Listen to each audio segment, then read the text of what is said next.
dan sahabat baik saya, Bapak Prabowo Subianto.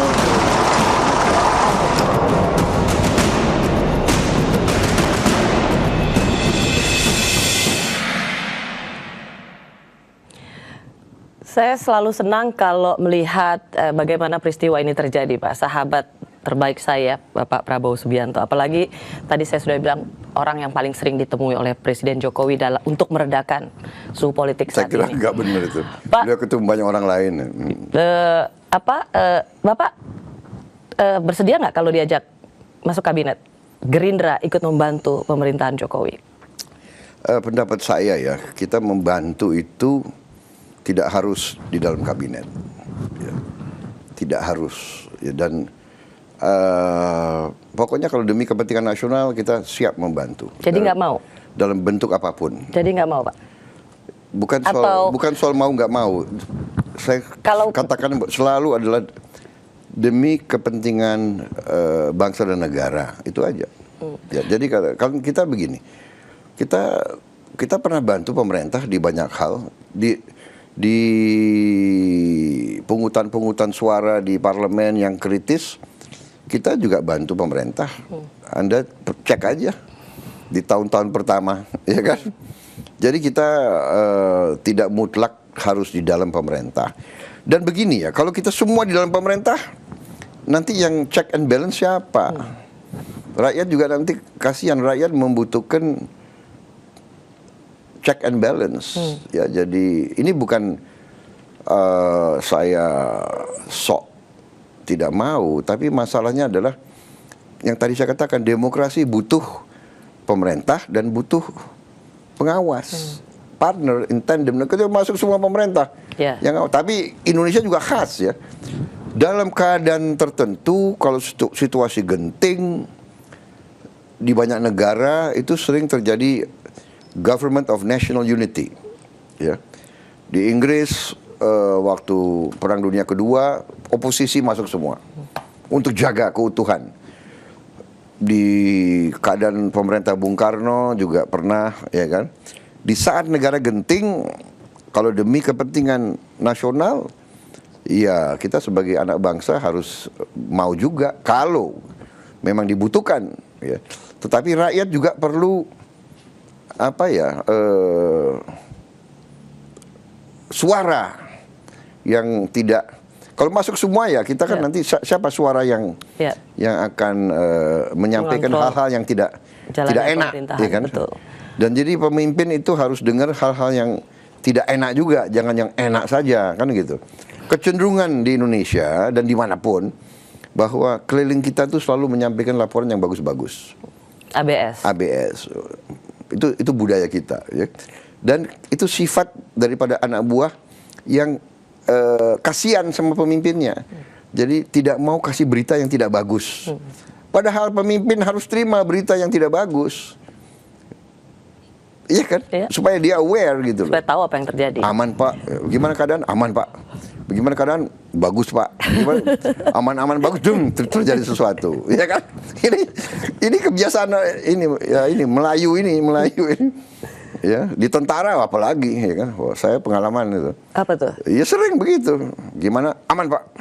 Aman Pak. Iyalah, siapa yang berani sama Pak Prabowo? Tapi nggak boleh, kan harus sampaikan apa adanya. Harus sampaikan apa adanya. Ya. Sering ini terus Bapak kita bisa tahu, diri. dan Bapak bisa tahu mana anak buah yang ini cuman ABS gitu, Bapak bisa tahu. Lama-lama kita tahu. Lama-lama kita tahu. Ini fenomena ya. Justru yang pangkat rendah itu lebih jujur sering. Masa? Iya. Kopral-kopral itu, prajurit-prajurit itu sering lebih jujur. Nggak tahu ya, karena mungkin dia nggak ada urusan lah, dia nggak takut Sesko, nggak takut Lemhanas, nggak takut. Jadi, maksudnya jenderal-jenderal banyak nggak jujur gitu, Pak? Saya bilang, pengalaman saya yang banyak jujur itu si Sersan. I got your point. You get the point. Yes, ya. Ya apa adanya, kan? Apa adanya. Makanya kayaknya dia kolonel, serka terus. Pak. Ya, ini pengalaman saya. Kembali ke soal pilkada, ya. Sebelum masuk soal pilkada terus dibicarakan. Soalnya seperti kata Pak SBY, pilkada rasa pilpres. sebelum nanya, susah saya jadi lupa saya mau nanya. Pak, Memang sengaja saya bikin lupa. gitu ya? Iya. Enggak, saya langsung ingat.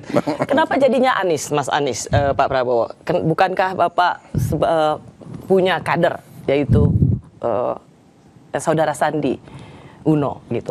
Dan kenapa sendirian? Bukankah saya mendengar Demokrat Pak SBY sudah menawarkan koalisi bersama? Kenapa jadi nggak kejadian? Ya, ini namanya dinamika politik ya. Dinamika politik tentunya kita selalu harus harus berunding, negosiasi, dan saya berunding dengan banyak pihak, dan akhirnya kita lihat banyak pilihan sehingga waktu nama Anies disodorkan dan Sandi sendiri yang menyodorkan, ya, jadi Sandi berjiwa besar, dia sudah berjuang 8 bulan. Dan mau jadi nomor 2. Kemudian kawan-kawan saya dari PKS juga menunjukkan suatu sikap legowo, sikap negarawan yang sangat luar biasa. Mereka juga tidak paksakan. Bapak nggak apa-apa ya kan? menempatkan orang nomor 1 bukan kader Bapak? Bukankah sudah beberapa kali tidak, ini terjadi? karena kita selalu berusaha untuk bekerja memenuhi harapan rakyat. Jadi partai politik kan adalah institusi pelaksana demokrasi, sehingga banyak orang, ya biasanya orang-orang pengamat-pengamat yang nggak pernah keringat selalu, oh partai politik nggak bisa dipercaya, partai politik ini partai politik. Tapi bagaimana menjalankan demokrasi tanpa partai politik? Ya. Tunjukkan kepada saya negara mana di dunia yang ada demokrasi tanpa partai politik. Jadi masalahnya adalah apakah partai politik itu mau menjalankan fungsinya dengan benar untuk bekerja demi rakyat, atau dia mau naik di atas kepalanya rakyat. Nah, ada dua. Kalau kami ingin bekerja untuk rakyat, jadi siapapun kader yang bisa dapat dukungan rakyat, kita tidak ada masalah. Pak, buat banyak orang yang mengenal Bapak dikategorikan atau dideskripsikan sebagai seorang man, your words are your bond. Orang yang menjaga janjinya, orang yang menjaga kata-katanya, keep the promise. Saya membaca tulisan bagaimana Bapak mengatakan 3 kali dibohongin dalam kaitannya pilkada dan pemilu presiden. Yeah. Ada yang membuat perbedaan nggak supaya Bapak tidak dikhianati lagi dalam kaitannya memberikan kepercayaan pada orang? Dan jadi, ya memang begini ya. Kita mungkin tidak mungkin ya menghindari pengkhianatan. Karena pengkhianatan saya kira adalah salah satu sifat manusia. Tapi yang penting bagi saya tidak akan berkhianat. Itu aja. Ya, saya sering dikhianati, saya sering dicurangi. Tapi akhirnya, dan saya sering diledek. apa tuh ledekan? Diledek, Prabowo ya, gampang dibohongi, gampang dicurangi. It's okay bagi saya yang penting saya tidak berkhianat dan saya tidak curang. Itu aja. Itu aja ya. Jadi ya hidup adalah seperti itu. Kita harus pilih pilihan kita. Ya, saya sudah pilih dan saya dibesarkan seperti itu. Saya menjalankan hidup saya itu, saya memakai nilai-nilai pendekar. Pendekar itu membela kebenaran. Jadi bagaimana kalau kita membela kebenaran, kita curang, kita khianat, kan tidak baik. Dan saya selalu berusaha memimpin dengan contoh, ya kan. Jadi kalau saya mengajarkan anak buah saya, kamu jangan mencuri, kamu jangan bohong, kamu jangan khianat, kok kita mencuri, kok kita berkhianat. Ya, jadi salah satu yang saya belajar ya, kunci kepemimpinan adalah selalu kita harus memimpin dengan contoh. Bapak tidak melakukan hal lain, ekstra lain, karena orang bijak bilang kalau kita melakukan kesalahan yang sama tapi juga tidak melakukan evaluasi. Oh iya, Nah, tentunya kita lebih waspada ya kan. Kadang-kadang sekarang ini kita udah tahu kalau kadang-kadang ada orang yang bohong atau yang khianat itu dia terusik oleh dirinya sendiri. Ya, dia terusik oleh dirinya sendiri. Jadi tentunya kita ya dengan berkali-kali ya kita lebih waspada begitu ya. Kita lebih waspada dan kita jangan terlalu berharap lah, ya kan? tapi Bapak nggak baper ya? Kalau orang bilang sekarang, Bapak kan bilang politik itu jangan bawa perasaan. Kalau anak muda sekarang kan bilang baper. Jadi, tapi Bapak nggak Bawa perasaan. Bawa perasaan. Oh, Bapak iya. baru tahu ya? Oh ya, saya kira begini, itu yang saya dapatkan juga, saya belajar. Kalau kita sungguh-sungguh mau mengabdi kepada bangsa rakyat, ya kita harus korban. Korban maksudnya? Pengabdian itu pengorbanan ya. Korban waktu. Ya sekarang kan saya korban ini. Waktu saya berikan kepada Anda. Terima kasih banyak Pak. Iya Luar kan? biasa Bapak. Saya bisa minum kopi di mana. Oke. Korban waktu, korban tenaga, korban harta, korban nyawa, apalagi korban perasaan. Perasaan pribadi ya itu harus kita siap. Siap disakiti, siap difitnah, siap dihina, baru kita bisa. Menurut banyak orang menilai Pak Prabowo itu dari sisi yang berbeda. Otoriter, pemarah, tidak demokratis. Menurut Bapak, persepsi apa yang selama ini keliru dari orang-orang tentang seorang Prabowo Subianto? Jujur ya, saya kira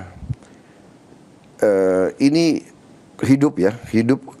Kalau kita lihat sejarah, kita lihat budaya, kita diajarkan ya ribuan tahun bahwa hidup ini adalah selalu pertentangan antara yang membela kebenaran dan yang membela ketidakbenaran. Ya. Kalau dalam pewayangan itu, dalam Pandawa dan Kurawa, good versus evil, selalu. Jadi mungkin dari muda mereka lihat bahwa saya selalu ingin membela kebenaran. Ya, saya tidak suka yang macam-macam. Jadi akhirnya lawan-lawan saya yang lebih kuat, lebih pengaruh dan lebih tega, ya itu yang dikumandangkan terus. Prabowo pemarah, Prabowo ini anti demokrasi. Saya sudah buktikan bahwa saya sangat percaya dan demokrasi, ya kan? Prabowo macam-macam lah, pelanggar HAM ini dan itu. Mbak Rosi harus tahu ya, kalau kita memimpin prajurit tempur itu punya senjata semua. Kalau kita pemarah, kalau kita kejam tanpa alasan di daerah pertempuran, bisa dibedakan nggak peluru dari musuh atau peluru dari anak buah? Baca sejarah, tidak ada pemimpin pertempuran yang berhasil kalau tidak dicintai oleh anak buahnya. Bukan ditakuti ya. Kita memimpin mereka menghadapi maut. Ya. Bayangkan nggak? Tidak ada, Anda nggak bisa bayar orang menghadapi maut. Berapa? Ini saya kasih 100 juta kau mati di situ. Dia ambil 100 jutanya, dia nggak mau mati di situ. Iya kan? Nggak ada manusia yang mau mati untuk uang. Nggak ada. Dia mati untuk cita-cita yang lebih tinggi. Jadi memang itu fitnah, tapi itu bagian dari risiko kita. Ya. Ternyata lawan-lawan, ya, para Kurawa, para koruptor itu, dia tidak suka. Tidak terhadap saya saja, terhadap banyak calon pemimpin muda yang tidak mau ikut-ikutan, ya, yang mau setia kepada cita-cita proklamasi sering dihabisi ya kan Dan you're okay with that? Itu risiko. I'm not okay with that, but itu risiko kita, ya. Itu risiko kita. Dan itu ada di mana-mana. Itu di mana-mana. Pak, pada saat kita mau wawancara ini, dari Twitternya Pak Prabowo juga mengatakan, sebentar lagi saya akan diwawancara oleh saudari Rosyana Silalahi. Tapi saya tahu pasti bukan Bapak yang nge-tweet. Dan setelah itu saya lihat responsnya, banyak sekali yang mengatakan, Pak Prabowo maju lagi di 2019. Sekali lagi, jangan dijawab dulu, seperti apa 2019 untuk Bapak Prabowo, kami kembali saat lagi.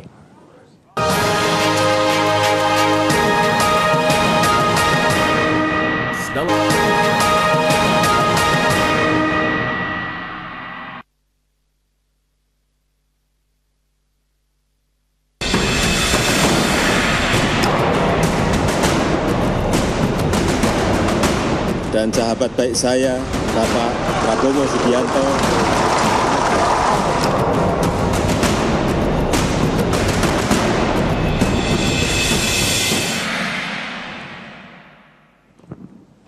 Saudara, kembali lagi bersama saya Rosyana Silalahi dan tamu istimewa saya malam hari ini Bapak Prabowo Subianto. Pertanyaan saya tadi, Pak, masih mau maju di 2019? Karena tadi di Twitter ketika akun Twitter Bapak mention soal wawancara ini, banyak sekali yang mengatakan maju lagi Pak Prabowo di 2019.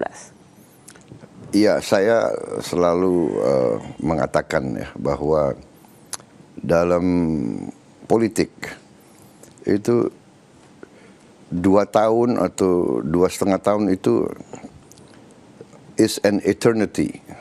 Ya, jadi itu kemungkinannya panjang sekali, dinamikanya banyak sekali. Satu, kondisi politik pada saat itu, apakah dukungan masih kuat terhadap saya, kemudian partai saya bagaimana, ya. Jadi ini kan proses demokrasi, ya. Jadi saya akan lihat pada saatnya. Kalau saya merasa dukungan kuat, kalau saya merasa dengan saya maju, dan kalau seandainya pun saya dapat mandat dari rakyat, saya mampu nggak berbuat yang baik untuk bangsa dan negara. Itu aja. Kalau saya yakin saya mampu berbuat baik, ya, insya Allah saya akan berjuang untuk itu. Karena di Hambalang kan Presiden Jokowi bilang, terlepas perbedaan politik, kita tetap bersama, hangat, bersahabat. Siapa tahu di 2019 ketemu lagi dalam kompetisi. Pak Jokowi aja sudah memberikan sinyal, jangan-jangan ketemu lagi sama Pak Prabowo. Saya kira di situ ya, di situ budaya yang ingin kita ciptakan, ya, bahwa untuk maju, minta dipilih, itu kan sesuatu keberanian.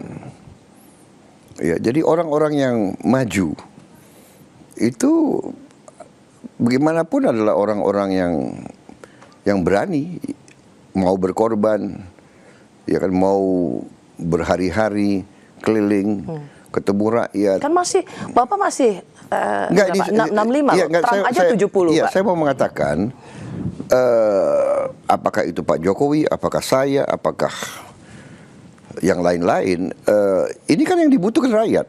Rakyat kan perlu banyak pilihan. Tapi kita tidak boleh bermusuhan, itu maksud saya.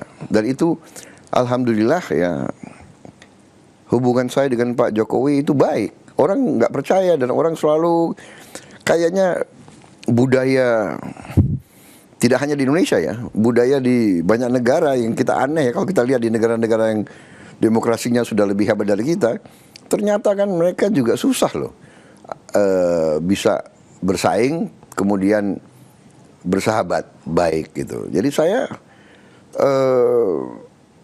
harus saya katakan bahwa hubungan saya sama Pak Jokowi itu baik. Hubungan saya dengan banyak menteri-menteri di kabinet beliau juga baik. Jadi kita bisa bekerja sama, kita bisa cari solusi yang baik. Jadi bagi saya itulah sebuah republik. Warga negara yang merasa mampu harus mau mengabdi, harus mau menawarkan diri. Jadi Bapak belum berpikir soal 2019? ya tentunya berpikir sudahlah, masa nggak berpikir. Tapi kan keputusan kan kita tunda sampai saat-saat terakhir. Ya kan, kita lihat masih banyak yang harus kita atasi dulu, ya kan. Kita harus atasi, kita harus ciptakan kondisi yang baik. Ya saya terus berusaha untuk membangun komunikasi, juga untuk mendidik kader-kader saya yang muda-muda untuk selalu berpegang kepada nilai-nilai yang baik, ya. Jangan terpengaruh oleh budaya pragmatisme, ya, budaya tipu-tipu, budaya rekayasa. Kita harus ciptakan suatu masa depan yang baik, pemimpin-pemimpin muda yang optimis, ya, yang gembira, yang berani. Bicara soal pemimpin muda, Pak, tadi seperti saya katakan, pilkada ini, DKI Jakarta ini tidak lepas dari 3 nama sentral dalam kancah politik Indonesia, Bapak Prabowo, Ibu Megawati, dan Pak SBY. Apakah ini juga menjadi jembatan untuk kepemimpinan nasional? Karena bagaimanapun juga harus ada regenerasi. Pak SBY merelakan putranya pensiun dari dunia militer dan mencalonkan sebagai gubernur.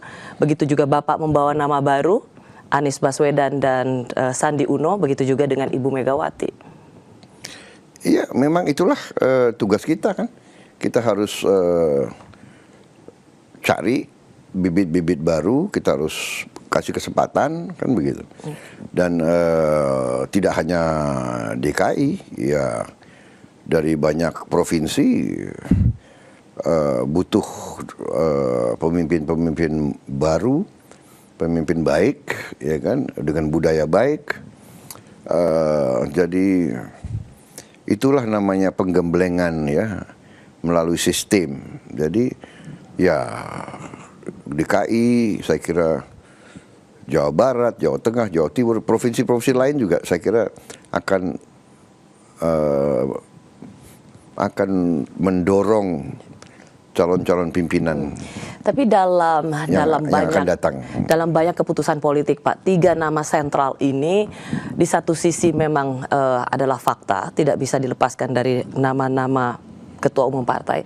Tapi di sisi lain, Pak, menurut Bapak ini sehat nggak, Pak? Karena kemudian cenderung pada tidak mampu atau hanya terfokus, hanya bergantung pada ketua umum yang saya bilang tadi nama besar atau nama dalam sentral politik. Ini sehat nggak secara demokrasi? Kalau saya tidak mau terlalu sederhana seperti itu, ya. Saya tolak tidak hanya 3 orang yang di situ. Saya umpamanya setiap keputusan saya berunding dengan tokoh-tokoh lain, saya berunding dengan sahabat-sahabat saya di PKS. Kita ada semacam semacam persahabatan, ya, semacam persekutuan. Jadi saya selalu berunding. Saya juga selalu minta masukan dari tokoh-tokoh buruh, karena konstituen Gerindra banyak buruh, tokoh-tokoh petani, tokoh-tokoh kepala desa. Jadi saya kira tidak bisa kita terlalu simpel seperti itu, ya. Tidak bahwa ini hanya 3. Saya kira nyatanya partai lain juga berpengaruh, ya. PKB, P3, PAN, semua berpengaruh. Jadi semua memberi dimensi pergulatan ini. Jadi itu bagus, itu bagian dari demokrasi menurut saya, ya.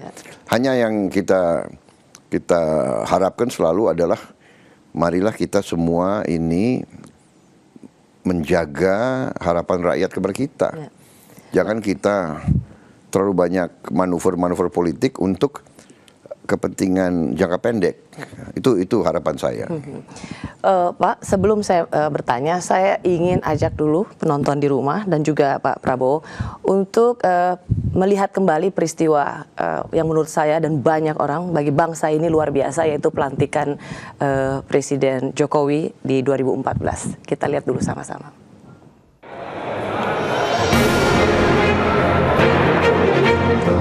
Yang saya hormati rekan dan sahabat baik saya, Bapak Prabowo Subianto.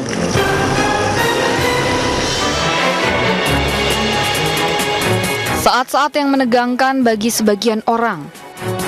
Dinanti halayak ramai, disaksikan nyaris seluruh rakyat Indonesia. Presiden dan wakil presiden baru akan dilantik.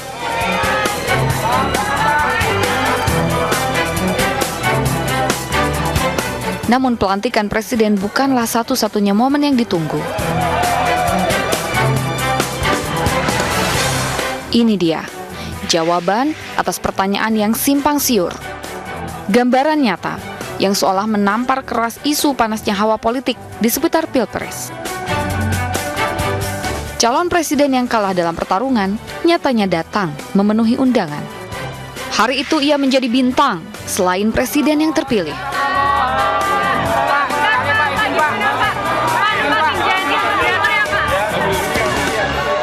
Ruang sidang paripurna DPR MPR riuh. Standing applause seolah kompak diberikan kepada Prabowo Subianto. Termasuk ketika ia bersalaman dengan sejumlah tokoh.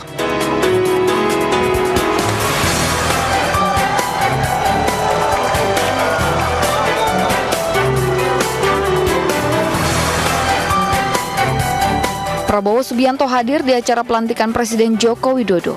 Sesuatu yang sontak jadi sorotan. Yang saya hormati rekan dan sahabat baik saya, Bapak Prabowo Subianto. Momen sejarah yang penting bagi Republik ini. Pelantikan presiden juga dihadiri oleh para tokoh besar, termasuk mantan presiden dan wakilnya. Sebuah pembelajaran demokrasi. Sikap bersahabat, sikap ksatria dari dua orang lawan politik yang bertarung berebut kursi pimpinan, namun melewatinya tanpa dendam.